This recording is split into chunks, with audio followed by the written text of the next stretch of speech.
ọmọ Oòduà àṣírí ti tú o, leak video ti jáde, leak video ó ti jáde. Olórí burúkú mà làwọn Fúlàní yìí o. Tẹ́ bá rí nǹkan táwọn Fúlàní ìdánwò, wọ́n ti lọ ṣe káàmpù kan allegedly gbogbo ọ̀rọ̀ tí mò ń sọ àti tí mo lè máa sọ délẹ̀ allegedly because mi sí níbẹ̀ but I got it from a reliable source tí màá dẹ̀ fi evidence ìwọ̀nyí báyìí. ọmọ Yorùbá àwọn táwọn Fúlàní tí wọ́n fẹ́ lò tó fẹ́ fi gbàjọba lọ́wọ́ bàbá Tinubu wọ́n ti kó wọn síbì kan nísìn, wọ́n ti kọ́ wọn bó ṣe ń yìnbọn, tó bá dàbí rọ́ gbogbo ẹ̀ lè máa fojú ara yín rí. ọmọ Yorùbá mò ń fàsìkò ibẹ̀ gbogbo ọmọ Yorùbá káàkiri àgbáláyé ẹ jọ̀ọ́ ẹ bẹ̀rẹ̀ sí ní bá a kọ sí comment section wípé kí bàbá Tinubu wá wò ó, ara àwọn tá à ń sọ rèé o. ẹ máa bá wa pé àwọn international communities kọ́ wá rí fídíò tí mo fẹ́ play níbi tí àwọn Fúlàní ti ń gbáradì láti fi ogun jalè Yorùbá. tí bá nínú ń jó lórí omi ẹni lọ kéwú ẹ̀wà evidence wà bíbáyìí. wọ́n kọ́ wọn bó ṣe ń yìnbọn. àwọn ọkùnrin wọn àgbàlagbà ẹ̀yin bàbá tiwa tẹ̀dẹ̀ wà nílẹ̀ Yorùbá à ń pariwo fún yín wípé ogun ti fẹ́ wọlé Yorùbá. ẹ rò pé àmọ̀kọ́ tá à ń sọ ṣùgbọ́n inú wa dùn pé kò pẹ́ jù ẹni gbẹ́ kòtò gbẹ́jì ẹni kó síbẹ̀ ló dá lẹ́sẹ̀. ohun tó wà lókè yìí ó sì tó aṣọ gbẹ fáwọn bàbá wa nítorí pé kí ni gbogbo àwọn Fúlàní kàbá wọ́n ti ṣe báyìí wọ́n ti dáńgọ̀ọ̀bù lé Tinubu lórí. àwádẹ́ ìsọ bàbá Tinubu pé àwọn ará bíi wọn ò nífẹ̀ẹ́ yín, wọ́n ti rò pé máa kú Shettima máa take over lọ́ fi dìbò fún yín. Fúlàní ò nífẹ̀ẹ́ yín. ẹ̀yin náà wo tó ń fi ojú yín rí nù ìjọba yín. ọmọ Yorùbá leak video kan wà, nǹkan mẹ́ta ni mo fẹ́ fi hàn yín. fídíò kan leak, ẹlẹ́kejì òun ni solution, ẹlẹ́kẹta òun ni eégún ńlá tí ń kẹ́yìn gbàdé. eégún ńlá tó ń kẹ́yìn gbàdé ní tí mi sọ. now àwọn àgbààgbà Fúlàní lẹ́yìn tí wọ́n ti kó àwọn ọmọ wọn sí gbogbo wa káàkiri tí wọ́n ti fi wọ́n síbẹ̀ tó wà on standby with armor tank tó jẹ́ bulletproof armored vehicle gbogbo mọ́tò Helios gbogbo ẹ̀tọ́ kó síbẹ̀ they are all bulletproof. tí Nigerian army gan mi èrò pọ̀ ni. báwo làwọn kìíní ṣe wọlé sínú ìlú? seaport wo ló gbà? kágò wo ló kágò ẹ̀? ọmọ Yorùbá ogun ti dé. lẹ́yìn tó ṣe gbogbo yẹn tán wọ́n wá mú àwọn house of assembly wọn, àwọn baálẹ̀ wọn, àwọn sáàkì wọn, àwọn gbogbo wọn kó wọn jọ wọ́n wá kọ́ wọn bó ṣe ń yìnbọn so that tógun bá ti dé àwọn á lè máa tàn àwọn tiwa tó jó lóṣèlú, wọ́n á máa tàn wọ́n pa, wọ́n á máa tàn àwọn èèyàn wa tí wọ́n mọ̀ tọ́jọ́ mọ Yorùbá tọ́lẹ̀ jọ ń ṣe òṣèlú, wọ́n á bẹ̀rẹ̀ sí ní pé wọ́n á máa fìbọn tọ́pọ́ bọ́ ṣe yìn, wọ́n á máa fi pa wọ́n. adẹ̀ sọ fẹ́yìn tẹ jẹ́ bàbá wa wípé ẹ dìde sọ̀rọ̀ ilẹ̀ Yorùbá. kábíyèsí bàbá wọn ọba Ọ̀nìrìṣà, ọba Ọ̀jájá, ọba Ògúnwùsì, àfìdí ọ̀tẹ̀ jọlẹ̀ ọ̀rìnkílẹ̀ méjì ti gbogbo ilẹ̀ Oòduà káàfàtà. mo tún bá àsìkò yìí fi dúpẹ́ lọ́wọ́ bàbá wa olóyè Sunday Adéníyì Adéyẹmọ Ìgbòho òòṣà owó bàbá dámì ẹkùn ọkọ Fúlàní àjànàkú kọjá mo rí nǹkan fìrí tabaró yẹn ká ní àárẹ̀ yẹn ẹmu ẹkì ẹran bí ó rẹ̀ kọ́ paríparí gbogbo ẹ̀ ládéládéládé Aláàfin òládé adé aládìkú làgbàfà láàfin. kábíyèsí bàbá ọba Olúgbọ́n. ọmọ Yorùbá ẹ jẹ́ ká lọ máa dúpẹ́ lọ́wọ́ Ọlọ́run náà. kí ṣe báyìí ti sọ yẹn kí gbogbo wà lórí security alert náà. ọmọ Yorùbá bí mo ṣe ń bá yín sọ̀rọ̀ yìí àwọn jàǹdùkú tí wọ́n wà ní Nàìjíríà tí wọ́n wà nílẹ̀ Yorùbá nísìnyí wọn ṣe kà mọ́. kódà information kan rí sí wa pé wọ́n tún ti sọdá sọ́ṣun. ǹjẹ́ mo tó fẹ́ ṣe ní Babalá ohun táwọn Fúlàní fẹ́ ṣe ní Babalá tá a bá sọ fún yín ogun máa bẹ́lẹ̀ ní lẹ́sẹ̀kẹsẹ̀. bọ́ a ò ní sọ, màá kọ̀ jẹ mọ́sà ẹ̀ létí etí fún yín. Báwo lèmi ṣe ń gbọ́ gbogbo formation yìí? Àwa ń gbọ́ from a reliable source, but di gbogbo ẹ̀ náà lọ a gbọ́dọ̀ máa sọ pé allegedly àwa kọ́ la sọ, a gbọ́ lẹ́nu àwọn ta nígbàgbọ́ pé wọn kí ló fẹ́ parọ́ fún. Èló nírú wa ní ta máa fún wọn. Tó bá fìdí wa ní information, wọn ò fẹ́ kílẹ̀ Yorùbá parun, kò ṣètò owó. Náà ọmọ Yorùbá,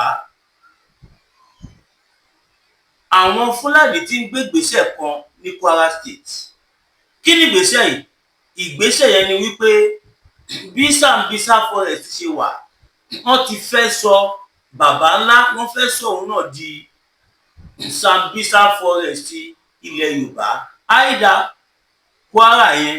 tàbí Ọ̀ṣun, ìkànnì méjèèjì ni ó wà lójú wọn tó fẹ́ lò. Wọ́n ti bẹ̀rẹ̀ iṣẹ́ ní ti bàbá ńlá sìn. Gbogbo ara mọ̀ pé they have successfully evacuated all the villagers. Ìtókù ti kú nu wọn, ìtọ́ ti sín wà nu wọn, ìtókù ẹ̀ wà nínú ìlú tó ń jẹrà, tó ti wú tó ń rùn lóríṣiríṣi tí ò ṣe kà, ó wà ńbẹ̀. Àtijọ́ ìlà àwọn aráàlú ti ń pariwo olóyè Sunday Igboho ṣàánú wa, Ìgbòho jọ máa wò wá ràn kìnìkan. Bàbá mi olóyè Sunday Adéníyì Adéyẹmọ Ìgbòho ṣà, gbogbo ayé ló mọ̀ kí bàbá yìí aláàánú ni wọ́n. Wọn tiẹ̀ ń fẹ́ kí ìyà jẹ ọmọ Yorùbá kọ̀ọ̀kan. Pé o kò tiẹ̀ jọ ọmọ Yorùbá, kódà kó má gbọ́ Yorùbá, tó bá kó parọ́ gan, olúwa mi máa mọ̀ pé wọ́n ló ń pa. Ṣùgbọ́n àwọn tó bá jọ ìjìnà ọmọ Yorùbá, o ò lè gbà kọ́kọ́ tì lọ́wọ́ olúwa mi. Torí pé àwa ọmọ Yorùbá a máa ń pa bàbá wa olóyè Sunday Igboho bí ọtí ni. Wọ́n jẹ́ nìkan tó nífẹ̀ẹ́ ìran wọn. Wọ́n jẹ́ nìkan tó yẹ pé wọn ò ní fọwọ́ sí júwèlé bàbá wọn láéláé.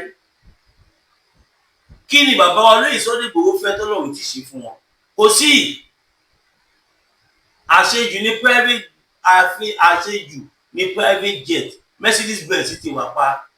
Àṣejù ní cargo ní chopper, Lexus ti wà pa, pẹ̀lú àwọn sophisticated car míì tó yẹ kó wọ́n ju helicopter lọ. Mélòó rú ẹ̀? Ọmọ Yorùbá, ṣé kí n bẹ? Náà kó tó di pé màá bẹ ọ̀rọ̀ yìí, ọ̀rọ̀ tí mo fẹ́ sọ yìí, ọ̀pọ̀lọpọ̀ tí n bá sọ tán ẹni máa bí Yorùbá dẹ̀ máa sọ̀rọ̀ débi báyìí. Ọ̀rọ̀ tó sọ yìí ó ti fún wọn lára, fún wọn lára. Wọ́n ti mọ̀ pé a ti wà fully involved. So má jà tán ara wa. So fún ìdí èyí, ká sáré dọ́dọ̀ ìyá wa tó ń ṣètọ́jú ara.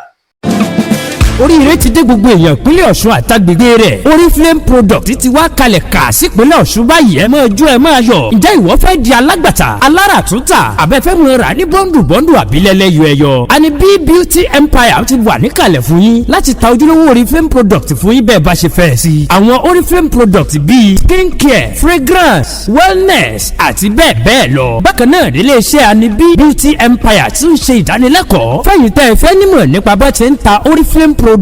jákèjádò. Fún àlàyé àbẹ́yìn fẹ́ di alágbàtà Oriflame beauty products, ẹ pè wọ́n sórí nọ́mbà yìí 07068509438. Àní B Beauty Empire wà ní Kade Shopping Complex Estate Òṣogbo. Oríire ti wá dé gbogbo èèyàn pínlẹ̀ Ọ̀ṣun wà yìí, ẹ tètè lọ mú ti yín báyìí kó tó di púpẹ́ jù. Ẹ káàbọ̀ padà yìí bàbá wa, nọ́mbà àwọn ilẹ̀ ti gbọ́ yẹn, Oriflame flavour, Oriflame. Ìwọ tó bá fẹ́ ra perfume tó jọ original, tó wà subsidized, tó jẹ́ pé it produced with natural herbs, tí ẹ̀ ní ẹ bá gbà láyè. Oriflame pé ẹ fẹ́ ra pef, ọṣẹ ẹ̀wẹ̀, ìpara, body filer, anything tó bá ti jẹ́ ìtọ́jú látòrí irun lórí èékánná, òun ni wọ́n ń tà níbẹ̀. Ẹni tó dẹ̀ ń ta kiri yìí, ẹni tí ọ̀pọ̀lọpọ̀ wa nífẹ̀ẹ́ sí ni, tó bá tẹ́ ń ṣe everybody. Now ẹ ká padà sí òkè ọ̀hún. Ọmọ Yorùbá, ìpele kejì rí. Ẹ lè believe pé bàbá ńlá tẹ̀ ń wò yẹn, àwọn ọba kan ló gbowó ẹ̀mí àwọn aráàlú, kò ti jáde wá sọ. Ibẹ̀ gbogbo kọ́ ni mo lọ. Ọmọ Yorùbá, kí n tó play video, kí n tó bẹ fún yín, wọ́n kọ́ fẹ́ kí o wá jọ wo ọ̀rọ̀ kan lọ́kàn tèmi mo dúpẹ́ lọ́wọ́ Ọlọ́run wípé Yorùbá nation tí bọ̀ sí ó ṣẹ̀fẹ̀ bọ̀ sí ni. Ìṣe ṣẹ́rí nígbà míì tọ́lọ́run bá ń ṣe oore a máa ń rò pé ibi lọ́lọ́run ń ṣe. Now ẹ wo àwọn àṣírí tó ti tú along the line. Ẹ wo àwọn àṣírí tó ti tú. Táwa rí pé àwọn ọba kan wà tí wọ́n ti ẹ̀wọ́ tó ọba tí ò tẹ̀ jẹ́ kó pe àwọn ní ẹni tó tí ò tẹ̀ jẹ́ kó pe àwọn ní ẹni tó súnmọ́ ọba gan kámá tí wà sọ pé jẹ́ ọba kọ́ba kan wò ṣùṣù kó lè máa gbowó ẹ̀mí àwọn aráàlú ẹ̀ all in the name of owó òjijì all in the name of owó òjijì bẹ́ẹ̀ kó rí bẹ́ẹ̀ ọba là ń pè yín náà kí wá bẹ́ẹ̀ kó tí mo fẹ́ bẹ́ kí n tó bẹ́ fún yín ẹja sáyé dọ̀nà bàbá Máyégún láti dira. Olúsadé ní pẹ̀rẹ̀ abawọ́ tọ̀lẹ̀tọ̀lẹ̀ lọ́jọ́ tí iná bá fojú komi ní dákẹ́ ariwo ọ̀sẹ̀sẹ̀rẹ̀ ò gbọ́dọ̀ tẹ̀lẹ̀ bí ògòǹgò bó bá rìn bí ògòǹgò sísẹ́ lẹ́sẹ̀ rẹ̀ ó sẹ́ ẹ̀yọ̀ ìkọlà ló lórí ẹ̀yọ̀ olóyè Máyégún Aníkúlápó wọ̀lú jìgànjìgàn bí ẹkùn akọrabata òkúta baba aláwo tó ń dífá bí ẹni wẹjú gbogbo ayé bá gbóná lalala bí iná àjẹrin táwọn ìyá mi bá mi ayé ọmọ ènìyàn jìgìjìgì tètè máa bọ̀ wá sọ́dọ̀ ọmọ oníṣẹ́ olúfẹ̀ olóyè Máyégún Aníkúlápó oṣù òórùn sùmọ̀lú ló lé ọkiri ojú oorun ogun àmúbọ̀n rere ní tiẹ̀ ní ìdí àìrọ́mọ bí lọ́mọ aráyé fi dì ọ́ ogun gbèsè láyé fi kẹ́ ìwọ ni tàbí àmì ìkórìíra ní bẹ lára rẹ àìsàn ọjọ́ pípẹ́ ogun ìdílé àti bẹ́ẹ̀ bẹ́ẹ̀ lọ tètè gbéra ńlẹ̀ kó dìde kàn sí olóyè Máyégún Aníkúlápó gbogbo ara kìkì oògùn abániyẹ̀ràwọ̀ ẹni wò abolórí bẹ̀rí fún ẹ̀kúnrẹ́rẹ́ àlàyé tàbí àyẹ̀wò nípa ogun tó ń ja ayé rẹ pè sórí nọ́mbà yìí 08023940939 08023940939 ìjì kìí jà kó gbé odó lọ ìjì kìí jà kó gbé ọlọ lọ a kìí borí olóńgbò ní mògún ìwọ ló rẹ̀ yàn tá rẹ ló kọ lọ. ẹ káàbọ̀ padà ènìyàn wa nọ́mbà bàbá Máyégún lẹ ti rí yẹn ìwọ tí nǹkan ọmọkùnrin ò bá ju kékeré lọ tó fẹ́ kó tóbi sí size tó fẹ́ ìwọ tó jẹ́ wípé o fẹ́ pẹ́ lórí ẹ̀ o fẹ́ àdódùn kó bá kọ́lẹ̀ gbọ̀ngbọ̀ngbọ̀n kó bá gbóhùn ìyá wa kí bá lu ìṣẹ́jú márùn ìṣẹ́jú mẹ́wàá 15 minutes àwọn ìyá wa ò fẹ́ àwọn ìyá wa fẹ́ kẹ́ gbọ́ àwọn jìgìjìgì kẹ́ gbọ́ àwọn jìgìjìgì yá ẹ pè wọ́n they supply all over the world anything spirituality ìwọ tó yẹ pé òun wá wọ ìgbèlú o fẹ́ wú ẹbọ àwọn àgbà o fẹ́ ṣe ajé o fẹ́ rúbọ o fẹ́ ṣètùtù o fẹ́ tẹfá o fẹ́ fìdí ẹgbẹ́ múlẹ̀ o fẹ́ bọfá o fẹ́ bọ ẹgbẹ́ o fẹ́ bọ Ògún o fẹ́ bọ Èṣù anything spirituality tàbí o fẹ́ dúró o fẹ́ pé lọ́mọkùnrin ẹ pè bàbá Máyégún nọ́mbà wọn nìyẹn ẹ má ní mi sọ fún yín o kódà lásìkò tá a wà yìí bàbá Tinubu kódẹ́dì wọ́n ń ṣe gudugudu méje wọ́n ń ṣe yàyà mẹ́fà àfẹni tí ò bá mọ bó ṣe ń lọ ọmọ Yorùbá ẹ lọ sí bàbá ńlá tàtàtàtàtà ẹ lọ sí bàbá ńlá ẹ mọ̀ pé kò jí ṣeréṣeré mọ́ yà àwọn Fúlàní wọ́n fẹ́ sọ ibẹ̀ yẹn di ṣe mo bí àwọn military ṣe máa ń ní military base ohun tó fẹ́ ṣe ní bàbá ńlá nìyẹn torí wípé secret airport kan wà ní Kogi state Kogi as a state kò ní airport but wọ́n ní secret airport tí àwọn permanent secretary tí àwọn retired general retired brigadier retired lieutenant tí wọ́n jọ sowọ́pọ̀ tó jáwọn ni wọ́n ràn ẹ̀ allegedly gbogbo àná la gbọ́ngbà tí ọ̀ṣẹ́ ọmọlẹ̀ sọ jáde síta eléyìí ò ṣe nǹkan tí kò ń ṣe nǹkan tó gbòò àwọn bá ṣe rí ó dìgbà tá a bá pín káwa Yorùbá ká tó get it right tàbí kẹ́ni tribe tó get it right nínú Nàìjíríà because àwọn Fúlàní yìí wọ́n ti dominate everywhere débi wípé ìran Yorùbá ìran Ìgbò a ti sùn tipẹ́tipẹ́ òun ni gbogbo àwọn Fúlàní ṣe ní soft landing because àwọn colonial àwọn British àwọn ló ń kọ́ wọn ní gbogbo àwọn ọgbọ́n tí wọ́n ń lò ẹ ṣe báyìí tẹ bá ṣe lè á di lè tẹ bá ṣe lè kọ́ máa rò pé lè ní ní tí lè ní ṣe tẹ máa ti lè ẹ mọ̀ wọ́n wọ́n strategize gba àwọn ọ̀pọ̀ yẹn ìbẹ̀gẹ̀dẹ̀ yìí làwọn tí nípa fẹ́ káwé à ń lọ yunifásitì káwa tó jáde yunifásitì ìmí inú àwọn ọmọ wọn ti di head of state ìmí inú ọmọ wọn ti di general ìmí inú ọmọ wọn ti di ẹmọ they are well prepared ṣùgbọ́n mo dúpẹ́ lọ́wọ́ Ọlọ́run wípé bàbá Tinubu ó wà láyé ní ọjọ́ yìí ẹ̀bẹ̀ kan tó máa bẹ bàbá Tinubu yìí wípé kó jọ tó yọ lọ́hùn kó fi àwa ọmọ Yorùbá sílẹ̀ kó jẹ́ ká máa lọ inú mi dùn pé àwọn náà ti fojú wọn rí wọ́n ti jẹ́wọ́ ọmọ kọ́ bàbá Tinubu ń ṣe ṣége fún àwọn ènìyàn lọ́wọ́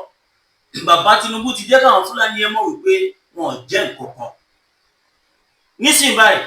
northern part of Nigeria kò lè dá sí kí ọ president mọ́ because gbogbo ẹ̀yà tí wọ́n kó mọ́ra tí wọ́n fi tipátipá sọ di north gbogbo ẹ̀ ní bàbá Tinubu ti yọ láwẹ́ north ti mọ́ra ẹ̀ ní north south ti mọ̀ ní south east ti mọ́ra ẹ̀ south west ti mọ́ra ẹ̀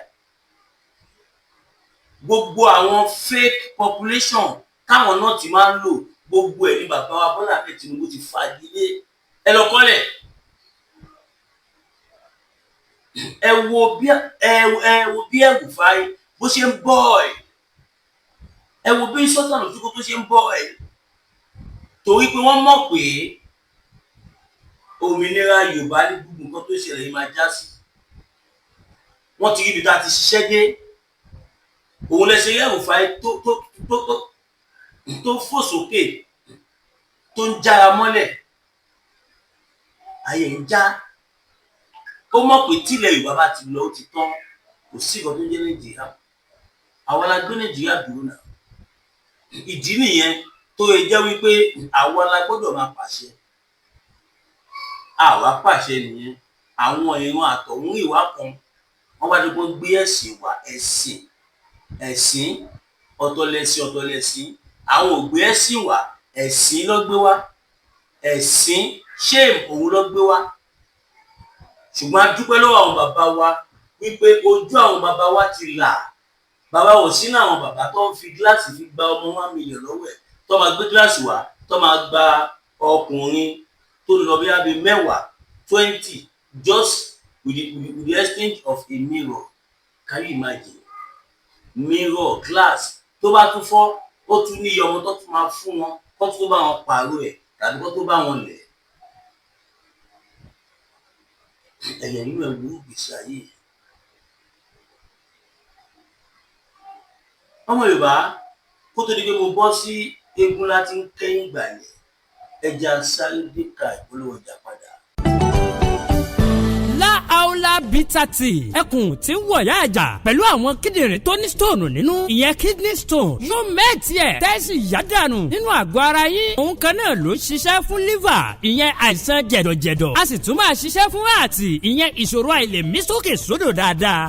Aula Bitter Tea ló tún ṣiṣẹ́ fún ìfúnpá gíga ìyẹn high blood pressure bákan náà gbogbo ẹ̀yin tẹ́ ẹ bá ní ìṣòro ìsétọ̀ tí a mọ̀ sí prostate cancer gbogbo àwọn àìsàn tá a là kalẹ̀ yìí pátápátá òun ni Aula Bitter Tea yóò bá wà yá àjà ìṣòro ara ríro ńkọ́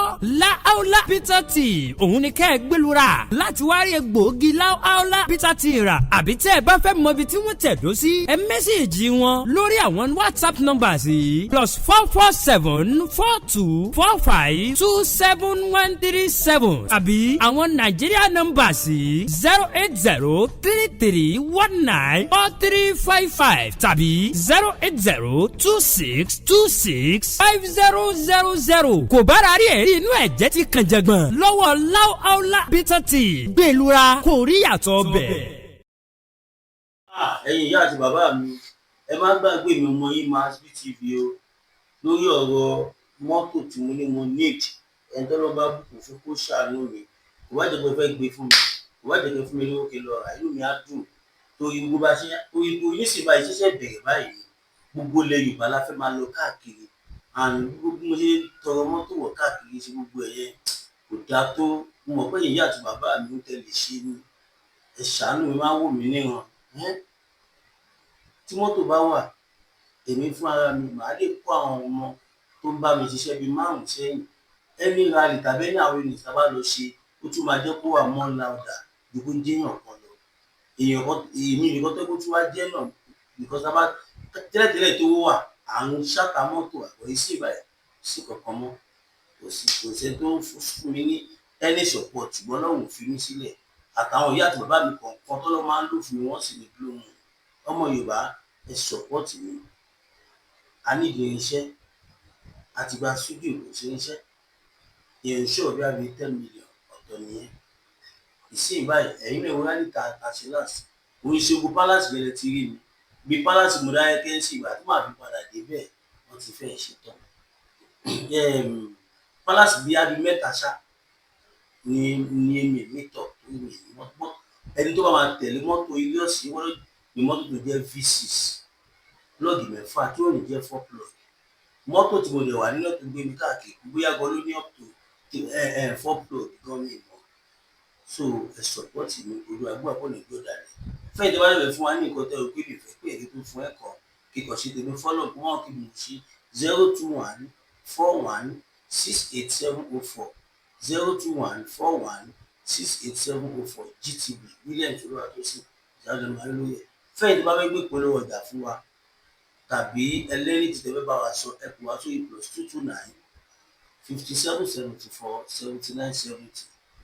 +229 ẹ wá fi 01 síwájú ẹ +229 01 57 74 7970 tàbí 081 76 03 4216 081 76 03 4216 ẹni tó bá wà Nàìjíríà ẹni tó bá sí ní Nàìjíríà ẹ fi +234 síwájú ẹ +2 olú àgbò àpò ní gbọ́dọ̀ rẹ o.